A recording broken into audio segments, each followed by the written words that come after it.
Kabayan, kumusta? Anong balita sa inyo? So yun guys, ito ang ating pag-usapan ngayon, itong ang janitor cleaner, no? At sana po ay mapanood niyo buo yung ating video upang makita niyo kung kayo ba ay qualify dito at sana po ay makapagbigay man lang ako sa inyo ng gabay kung paano mag-apply dito. Okay? So again, ito po ay nasa Indeed at tingnan natin doon. So yun guys, itong janitor cleaner at ito po ay nasa Newfoundland, no?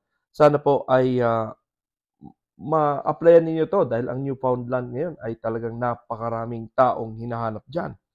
So ito po ay $16-18 per hour. Ito po ay part-time, night shift. Ito po yung kanilang responsibilities and requirements, no? Sana po ay kung kayo man itong responsibilities ito, kung kayo man ay merong klaseng ganyan trabaho, kopyahin nyo to at ilagay sa inyong resume. Okay? Yan ang sinasabi sa inyo lagi dahil importante kayo po ay magmamatch ng trabaho. Kung kayo man ay mag-apply ng trabaho dito, kailangan magmamatch ang inyong responsibilities dito kay employer upang kayo ay matanggap nila. Okay?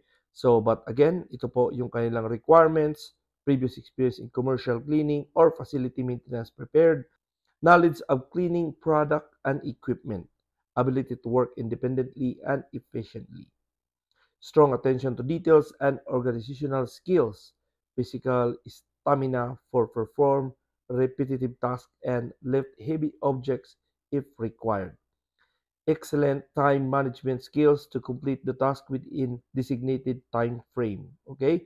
So, but again, sana po ay masubukan nyo at ito po ay mayroong 1 year experience sa cleaning, 1 year experience sa kanilang pagiging janitor.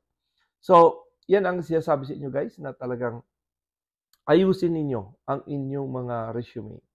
Kung kayo man ay nagbalak, nagnais dito sa Canada, ang para sa akin, ang resume talaga is number one na first step na gawin nyo. Take your time. Kung nahirapan kayo, take your time.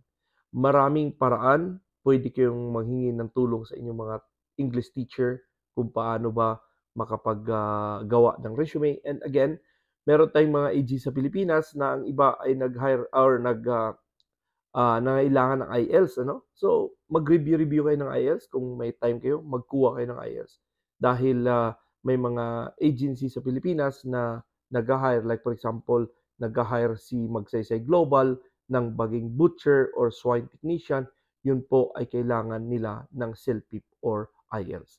So, subukan nila mag-practice dyan sa IELTS dahil ito po ay kailangan talaga ninyong magkuha din naman kung kayo man ay nandito na sa Canada. Subalit kung meron kayong mga katanungan, mag-comment lang kayo. Huwag na ba kayo mag-comment kung paano mag-apply dahil andito naman, pinapakita ko. At sana po ay kung hindi pa kayo nakapag-follow, sana ma-follow nyo ating Facebook at meron ko YouTube channel, Noy Tips Vlog, i-subscribe nyo na lang din. So, ganun pa man, maraming salamat sa inyong lahat.